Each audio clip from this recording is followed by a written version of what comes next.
Exhort one another every day. You know why it says every day? Because you're being lied to every day. You are. Your flesh is lying to you. The world is lying to you. The devil's lying to you. Andy Naselli's message. You got, through social media and all advertising, all TV programs, all movies, they all lie. All of them lie. I'd like to give examples right now, but they're all lying to you. Every day they're lying to you. So it's no accident that verse 13 says, exhort one another every day. So when I said, you have a small group that meets every 2 weeks, that's fine. Just use email and be on the phone a lot. In other words, the pocket gatherings of weekly or bi-weekly are to establish relationships that get this thing going for every day. You think you don't need this every day. You don't know what you're up against. I'm so thankful for email and people that love my soul and have the courage to tell me things. This is your calling. This is your calling as a Christian. Doesn't matter what occupation or vocation you do, this is your calling. Christian friendships exist for this, namely to say things that keep each other believing. Small groups exist for this, to say things that keep each other believing. Christian counseling exists for this, to say things that keep each other believing. Church planting teams, oh, how crucial in Afghanistan or wherever. Church planting teams exist for this, keep each other believing. Christian marriage and parenting exists for this. Keep her believing. Yes, wives, keep him believing. Whatever you have to say, whatever you have to do, it is clear, is it not, what we need to say?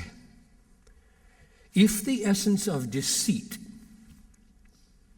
sin, hardness, unbelief, falling away, eternal destruction, if the essence of the deceit is God is less to be desired than blank, what are you going to say? He's better. He's better. Christ is better. His way is better. And 1,000 experiential and biblical ways of showing that he's better. That's what you're going to say, right? And if that's right, and Hebrews 11 illustrates it with, even the reproaches of Christ are better than the pleasures of Egypt.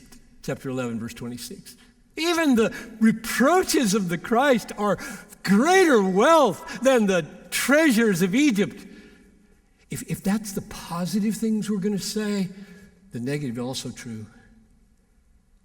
You're going to die if you don't turn around. You're going to say, the pleasures of Egypt are fleeting. Don't go there. You will perish in the Red Sea. If you go there, you'll die in the wilderness if you go there. And we will warn them. I have a letter here. This is sent to me. I love to save letters. This is back when people wrote letters, 1992, handwritten by a young woman who was going here in the 80s. And she was living in fornication, and her conscience was bothering her, and she came to see me. We drew that out, and after a little while, I said to her, you know, don't you, that if you continue in this, you'll go to hell. Here's what she wrote 7 years later. 1985, so this was written in 92, 1985. I wonder whether you remember a very much younger me sitting in your office and telling you I was afraid God would have to use a car accident or some other awful event to get my attention. You pointed out that the consequences of my deliberate choice to continue sinning would be nothing short of hell itself. No one had ever before told me I was headed for hell. Missionary kid that I was, saved in quotes at age 6. It was a turning point in my life. And I have wanted to thank you and tell you that ever since.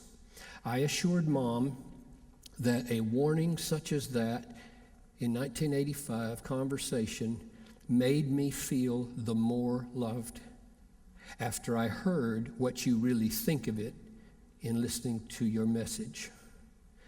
That you cared enough to tell me, a stranger at the time, means more than ever with the echo in my ears. Your compassion came through to me. You say he's better, and you say, if you don't turn and fight this, you're going to perish. You say that to your roommate. You say it to your child.